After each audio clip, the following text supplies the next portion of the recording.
Welcome back to Ragnarok, and the second part of my 100-day challenge. If you did miss part 1, which detailed the events of the first 50 days of this challenge, I would recommend that you watch that video first, before returning to this one. For all of you who have already watched part 1, I can't thank you enough for all the support on it, it really does mean an awful lot to me. We pick up where we left off on day 50, with 54 out of 98 creatures still in need of taming. Here's how the final 50 days went. Straight back into things as day 50 drew to a close. The 160 fire wyvern which I'd hatched in the final minutes of the last episode had finished growing up, so I immediately took him out for a spin to see what creatures I could find that I hadn't tamed yet. I quickly stumbled upon this 150 Paracer, which was a dino that I still needed to tick off my list. I started shooting it from this cliff edge over here, which was working quite well until I decided to go for a dive. In the end though, it worked out alright, so I survived the fall and was now on the ground for when the racer started running away with high torpor. I gathered some berries for the racer and then put a taming tracker on it and left it to tame up out of render distance. My next creature of choice was this 145 Megatherium, which I'd actually forgotten could be picked up by a wyvern. Much to my surprise, it worked out and I brought the Megatherium back to base where I could safely drop it in the taming pen and knock it out. The following day brought a long flight across the map to the desert biome, where I could go in search for Lamantria. After a bit of searching, I managed to find a 130 close to Desert Plateau area. When the first bowler didn't give me enough time to knock it out, I was forced to track it down, re-bowler it, and finish knocking it out. As day turned to night, my Lamantria finished taming, so I cryoed it up and set off back to base, collecting the 150 racer en route, which had now successfully tamed up. The next day I had a fun morning of farming, as I needed to upgrade to an industrial cooker to be able to make certain consumables which you'll be able to see later in this episode. While I waited for my metal to smelt, which was taking a very long time due to my pathetic refining forges, I knocked out a 135 Allosaurus, which had conveniently managed to get himself stuck in a tree. I followed this up by taking a visit to the beautiful canyons of Ragnarok, where I found a 150 Baryonyx. You may also notice an unconscious Spino on the floor in the river there. The less said about that the better. Anyway, back at base, I knocked out the Baryonyx, and then used my Sarco to gather some fish meat from the saber-toothed salmon which inhabited my Viking Bay cave, before returning to the canyon to get some prime to tame this level 100 Spino I'd knocked out. Back at base, the metal had finally smelted and my industrial cooker was made. After initially struggling with the snap point, I did some piping and got it to snap. While I was in the process of irrigating, I decided now was the opportunity to make some beer barrels. So after placing some down and connecting them to a water supply, I took the trike out to gather some berries and then I used it to make beer. There is a certain dino in this episode which you'll see who tames only using beer and nothing else. My next move was to finally get round to making a long neck and some trank darts, as there were plenty of creatures I would not be able to tame using just arrows. I tried to bowler a Gallimimus in the redwoods, only to find out that these couldn't actually be bowlered, so I decided to go back to the drawing board on that one and come back later. Leaving the redwood biome, I ventured out to the swamp, where I had an interesting encounter with a Capasuchus. Despite bowlering the thing, it seemed to be immune to the effects of the bowler. Thankfully, I managed to knock it out before it did too much damage to myself, and I stayed with it while it tamed up. After that, I went looking for a Dimetrodon. Dimetrodons are one of those tames that I needed to make trank darts for, as trank arrows would have killed it before I could get its torpor high enough. I tamed the thing up back at base before throwing it out in shallow water. As a fun fact for you all, Dimetrodons only lay eggs when present in shallow water. With day 60 approaching, I knocked out a 130 Mammoth, not far off the Wyvern Trench, before returning to base to attempt to tame a 130 Hyenodon. After knocking the thing out, you can see my confidence here that this was a straightforward tame, as I gathered some prime from the Wyvern. I was surprised to see that there was no access inventory button at all, and came to the conclusion that it must be a passive tame. After doing some research on the wiki, this turned out to be very true. This prompted me to do a long overdue thing, which was to craft some bug repellent. Using the crops I had planted in the first 50 days, as well as some pelt I had farmed from the snow biome, I crafted a repellent which allowed me to tame a whole host of creatures which I previously couldn't, such as this Arthroplura, which I left in the taming trap. Everything was going to plan on this one until I ran past it without realising that my bug repellent actually ran out. Despite reapplying the bug repellent, it was too late for this one, as the Arthroplura refused to unaggro from me, even after flying it out of render distance. Back at base, things didn't improve, as the Hyenodon I had knocked out earlier had woken up and didn't seem to be in the mood to be tamed. After giving up on the Hyenodon, I headed back out towards the Wyvern Trench, where I soon learnt not to trust my spyglass, as mantises cannot be tamed with spoiled meat. One thing that can be, however, is Arthropluras, so this time, not forgetting to apply my repellent, I fed this 150 a piece of spoiled meat, before briefly leaving for the snow biome to grab some rhino horns. After farming 3 rhino horns, I was ready to tame a mantis. So I fed one to this level 100 mantis, and then returned to the 150 Arthro, which was now ready to tame. With the Arthro now successfully tamed, I returned to the mantis, only to be denied at the last second as it aggroed on me. Thankfully for me, simply flying out of Rendu did de-aggro at this time, and there would be no mistake on the second time. After the mantis, I scoured the jungles near base, originally looking for a Kentro, before stumbling on another pack of hyenodons. I found this 140 and soon worked out that it was actually a relatively easy passive tame. Every 30 seconds I simply had to pet it, and after 4 pets I'd finally managed to get my hands on one of these things. As day 60 dawned, I set off to the redwood biome, with the materials to make a taming pen, like the one outside of base. There were plenty of creatures I needed from the redwood biome, so I had an ample choice. The first creature I stumbled upon which I needed was this 150 Microraptor, which only took a couple of trank arrows to knock out. My spyglass told me its preferred food was rare mushrooms, and luckily for me I had one on me, meaning this was a very straightforward tame. Returning to my taming pen, I next set eyes on this 135 Pegomastax. To tame a Pegomastax, you must let them steal food from your hotbar, which I believe needs to be in slot 0. Despite my Quetzal's best efforts to sabotage the tame, eventually the Pegos stopped running away and stole my berries to finish taming up. Our third creature found in the redwoods was this level 100 Archaeopteryx, which was also a pretty straightforward tame using kiting. Tames such as this, the Microraptor and the Pegomastax, are tames I can honestly say I've never tamed up, despite having 8,000 hours on this game. So that was definitely one of the nice things about this challenge. A tame which I have tamed plenty of times before is a dire bear. Normally you can use a combination of darts and arrows to tame these things, but thanks to this one's poor HP stat, I was forced to use completely darts. After grabbing some prime for the bear quickly, I left it to tame in the pen, while I decided to bite the bullet and go after this 135 Diplo. Now, a little spoiler for what's to come in this video, this Diplo was the second longest tame in the whole video. After the first feeding, I had to wait what must have been close to half an hour before he was prepared to eat again. After that, the whole process was relatively smooth, and the feedings did speed up considerably. Not the most difficult tame in the world, but still a very long one. You can also tame a Diplo by knocking it out, but its 28k torpor was enough to put me off on that one. After spending 3 full days in redwoods, I decided it was time to venture underwater for the first time. So I unlocked all scuba gear and made some tanks and flippers. I decided my mount of choice would be the Sarco I had tamed in part 1, mainly because it gives you the option to shoot your crossbow off the back of it. I also had a Mastercraft saddle from the drop for it, so after levelling him up, we set off into the ocean. It didn't take long to find a creature of great interest to me. Not far from base, I discovered this 140 Mosasaur. My main concern here was my lack of trank arrows, as it had a monstrous 28,000 torpor. Despite my worries, I decided to start the tame, and for the most part, it was pretty easy. The Mosasaur's wide turning circles meant that it struggled to get close to me, and even after I managed to stupidly back myself into a corner, for some reason it chose not to bite me and rather just stuck its head into me. After managing to get his torpor up to almost 23,000, I finally ran out of arrows, so a quick trip to land was needed to make some more arrows. Moses' torpor drop is fairly quick, but not on par with, let's say, a giga, so I had just about enough time to return to land before it dropped too much. I already had narcotics on me, so I just needed to make some stone arrows, and then crafted trank arrows as I continued to shoot the Mosa. Eventually, I did manage to knock him out, but I had used all my narcotics making trank arrows, so a quick trip back to base was required to make some narcotics. In the end, I actually didn't need any, but after using the Wyvern to get some prime, I ferried it down to the Mosa using the Sarco and waited for it to tame.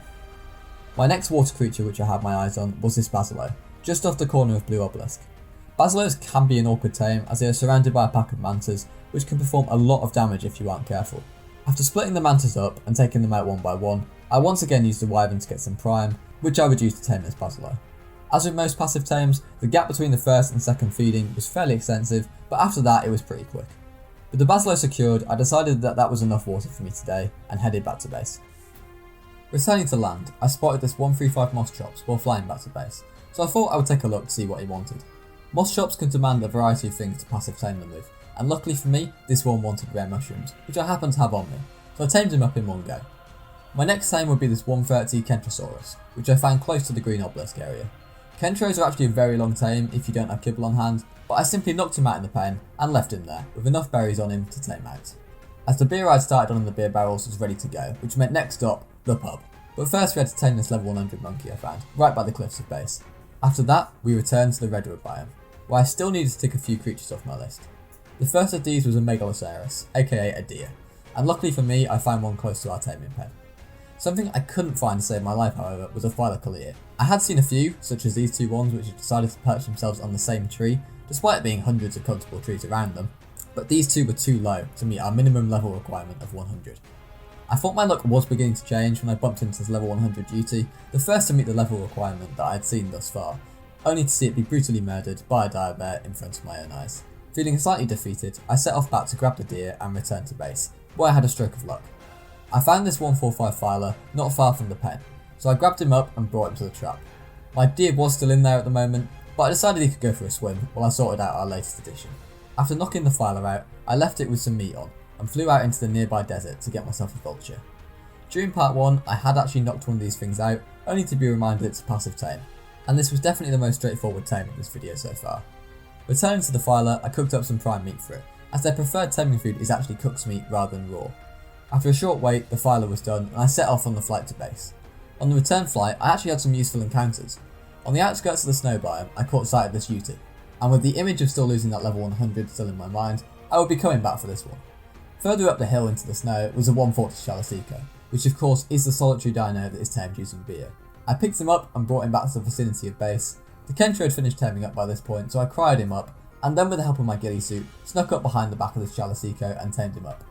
I named him Kev in honour of my crazy ex-tribe mate who actually bred these things, and returned to the area where I'd seen the Yeti. Yetis are actually pretty quick and cannot be picked up by anything, so I constructed a trap using gates and a bear trap. The Yeti, however, had different ideas, and decided I was looking rather scary in my full ghillie suit, thus proceeding to run away at the very sight of me. Due to this, I had to improvise, and with the help of this conveniently placed terrain and a very dodgy Yeti, I managed to make a new trap for it. Normally, you'd be absolutely fine using trank arrows to tame a Yeti, but due to this 135 having an abysmal 10 points in HP, I was forced to use a mix of darts and arrows. Thankfully though, I had no issues with this, and after gathering up some prime, I tamed the Yeti up. As day 70 began, it was time for the return visit to the ocean, where I'd go after a couple of water dinos. I first began with this 145 plesiosaur, which took a fair few arrows to knock out, but wasn't a particularly troublesome tame. Next up, I found a 150 angler, which have surprisingly high torpor for a creature of its size. Anglers are insane at gathering silica pearls, so if you haven't got one yet, I would highly recommend it. While this was all going on, I almost killed my Sarco to a pack of jellyfish, trying to get some biotoxin. With very little HP left, I decided it was time to get out of here. If you're new to Ark, the water can be a pretty intimidating place, and I wouldn't recommend it for beginners, that's for sure. With my Sarco safely on land, I went after this 130 manta. When taming a manta, I would recommend taming one that is part of a pack surrounding a Basilosaurus. Unlike the standard wild mantas, they don't normally attack unless provoked.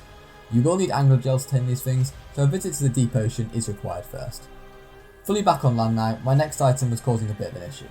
I found a 135 penguin here, but despite me using complete trank darts, it was clear that I would end up killing it before taming it. Returning to the snow, I was fortunate enough to find this level 100 Karuku, which was mate boosted. The mate boost seemed to give me the upper hand on the HPV torpor Basil, and I was relieved to get this one sorted. Next up, I headed back into the water, where I used the biotoxin I'd harvested from the jellyfish to tame this 140 eel. These are also a passive tame, and you have a couple of seconds to tame them after they've stunned your man. Just off the coast near Blue Obelisk, I emerged from the water to see a 130 Ichthyornis, another creature that was on my list. I quickly bullied him so he couldn't move, and then knocked him out using darts and tamed him up. Back at base, I performed an action which most of my old tribe mates would dub a classic Rampy. In an effort to farm some berries to make some med brews, I'd managed to cryoseek the Bronto, and yes, with that amount of torpor, it wasn't going to be up and moving anytime soon. In an attempt to forget what I'd just done, I flew over to the Green Obelisk area to check out the beehives. I grabbed some honey to make some sweet vegetable cakes with, and even had a crack at taming bees, but I was clearly doing something wrong as I couldn't get the queen bee to emerge at all. Returning to Viking Bay with honey in hand, I set up sap taps on this tree pillar thing, which is located just outside of my base location. This is a much cheaper alternative and closer alternative than having to use tree platforms in the redwood biome, so if you didn't know about this, I would recommend it. After this, I thought I would check the jungles for a Ferrozino, as this was a dino I was still on the hunt for. Lo and behold, after a short time searching, I found a level 100 ferry, and brought him back to base. It makes zero sense to me that wyverns can carry creatures such as a ferry, but not a Gallimimus. Ferries can destroy stone structures, but their damage is so minimal it's a wonder why Wildcard even added the feature in the first place. By the next day, my sap taps had already produced some sap, and I was now finally in the position to make some cakes. The first tame on my priority list that day was an Ovis. The Highlands and Rag are filled to the brim with Ovises, so if you're looking for one, that is the place to check. Sure enough, after only a short time looking, I found myself a 140 Ovis, followed by a 140 Acatina, which are also tamed up using sweet vegetable cakes. Returning from the Highlands, I grabbed an Equus, which I would tame up back at base. An Equus is one of a number of tames you will see in this episode that I'd never tamed before, so this whole process was totally new to me. After I'd worked out what to do, the whole process was relatively straightforward. It basically entailed pressing E when it asked you to, and I soon had the thing tamed up. Oh, and a quick update on the Bronto, he's still fast asleep. The next tame. Let me introduce you to the Hesperornis. Before this video, I can happily say that I'd never tamed one of these things before, nor had I ever wanted to. They are tamed by killing and dragging fish to them. The bigger the fish, the more taming it does, with saber-tooth salmon being its preferred choice of snack. I spent an hour of my life, which by the way equates to roughly one full in-game day, taming this thing. After I'd boxed it in to stop it from getting away, I killed fish after fish after fish and dragged them to this pesky thing. This was probably the only tame I did during this entire challenge where I can confidently say I was having no fun whatsoever. After it eventually tamed and I'd finished letting out a huge sigh of relief, I was horrified to learn that it was another creature which was tamed in exactly the same way. As if by fate, in the next pond, I found myself a 145 otter. Despite being on the verge of a mental breakdown, I decided I would attempt to tame it to get it out of the way. To my great surprise and joy, one sole saber-tooth salmon tamed it up. I have absolutely no idea why it took 30 of the same fish to tame the Hesperornis, but it is something that I'll happily be saying I'm never doing again. The Hesperornis tame had meant that we had now ticked over into day 80, and my Bronto had finally awoken from his slumber. I made some med brews before heading out into the highlands where I attempted to catch a Gallimimus. After initially not having much luck, the Gallimimus decided to continuously run into my wooden gate, which gave me the opportunity to knock it out. Had I decided to use rare flowers, this process would be much easier, so I would recommend doing that in the future. They actually have a fairly quick torpor decline, so if you are taming one of these things, make sure to feed it some narcotics before leaving to do other things. In my case, I fed it some narcotics before taking a quick trip to the desert to get some organic polymer which I used to repair my ghillie suit. I returned to the highlands to grab the galley before knocking out another Dimetrodon. Now the purpose for knocking out a second low level Dimetrodon was because to tame the Titanoboa I would need fertilised eggs. While they can eat any egg, Dimetrodon eggs were said to be among the best on the wiki, so I went for them. After the Titanoboa, I visited the Wyvern Scar, where I picked up this level 90 lightning egg. This wasn't to keep, as I had already hatched a 160 fire in the last part, but rather I would be using this as Troodon bait. To tame a Troodon, you must sacrifice one of your own tames. They pretty much eat anything, so of course if you have baby gigas, that is the best thing. But in our case, a Wyvern was our easiest and best shot. You also want to do this sacrifice at night, as for some reason it is far more effective tame-wise on the Troodon. At first, I was having issues with getting the Troodon to attack. I read online that your tame must be on neutral, but even this seemed to be doing nothing. The Troodon did accidentally hit the Wyvern while going for me, but the main effect this had was it reduced my Wyvern's food to 0. With time running out, I came up with an ingenious plan. I cryosicked the Wyvern so that it would take hugely inflated damage, and then stood over the Wyvern while the Troodon attacked me. It's safe to say that my higher fortitude definitely saved me here, as just as the Troodon landed the last hit on the Wyvern, I passed out. With this painful tame out of the way, I was feeling for the first time pretty confident that we'd actually be able to get every creature within 100 days, only to run into my next issue: bees. After a while, I worked out that most hives didn't actually have a queen in, and it could easily be found out by shooting the hive to see if any worker bees emerged. When I realised this hive had a queen in it, I returned to base where I made some C4. Now I'm pretty sure I could have just destroyed the hive with my Wyvern, but I spent hours during this challenge looking for an actual beehive, so I didn't want to take the risk.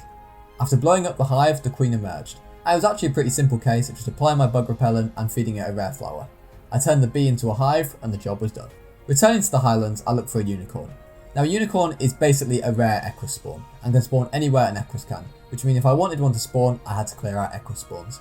I had no idea how long this was going to take, but while looking, I did notice a rather interesting tame that we would certainly be back for later. After about 20 minutes, I found our first unicorn, but I was frustrated to see it was a measly level 15. Thankfully, only a couple of minutes later, I did manage to find a 150, who I picked up and brought back to base. As well as sharing spawn zones with the Equus, their taming method is also identical, so this process went very smoothly, as I had some practice by now.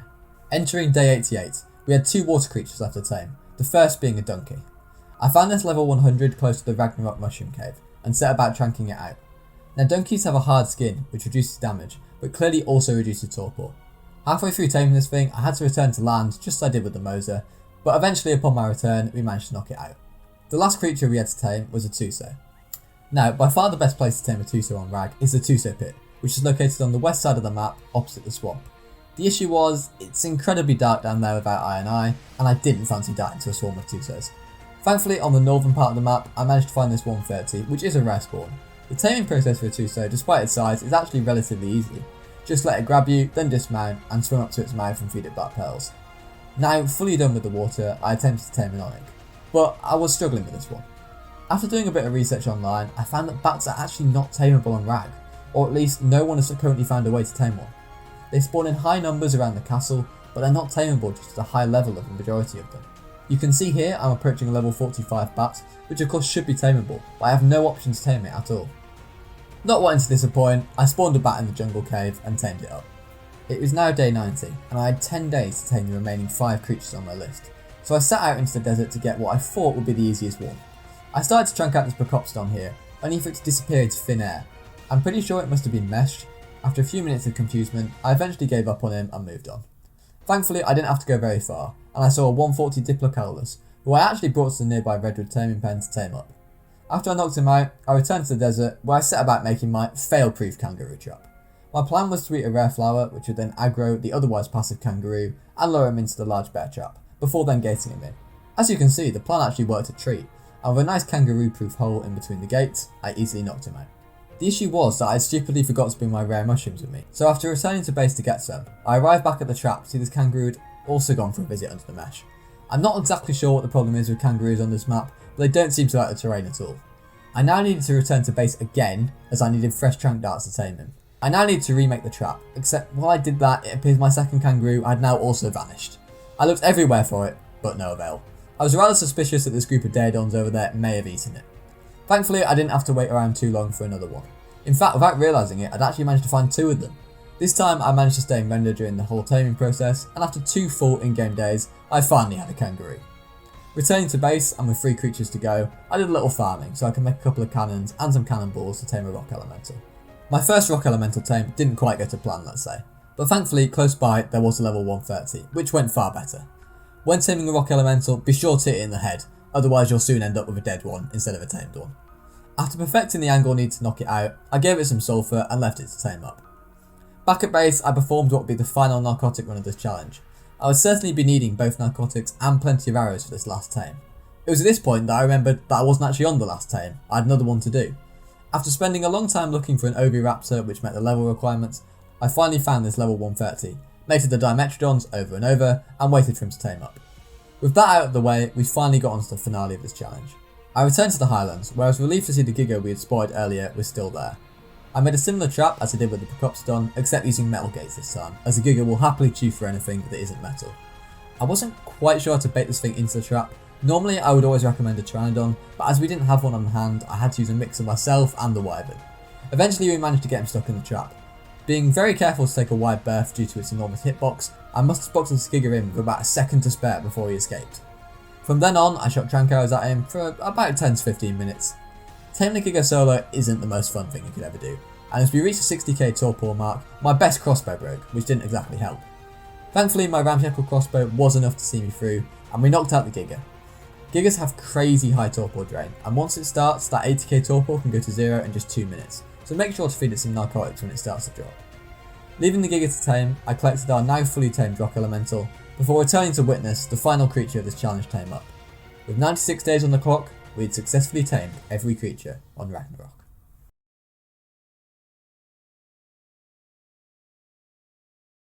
Thank you so much for joining me on this journey. I thoroughly enjoyed putting this all together, but these videos are a long process, so all the support really does mean a lot. If you haven't already, please do feel free to leave a like and subscribe to the channel. As you can see, this is the current state of the cave, with every permanent tameable dinosaur on Ragnarok in here. I plan on making a short bonus video showcasing all the dinos in here with an actual decent build to do justice to the 100 hours I've put into this save. I do have 2 other 100-day projects in the work, one which I plan on streaming live on Twitch. So if you want to keep up to date with my progress and join me live, I'll leave a link to my channel in the description below. In the meantime, I hope you've all had a great day, and I'll catch you guys in the next one.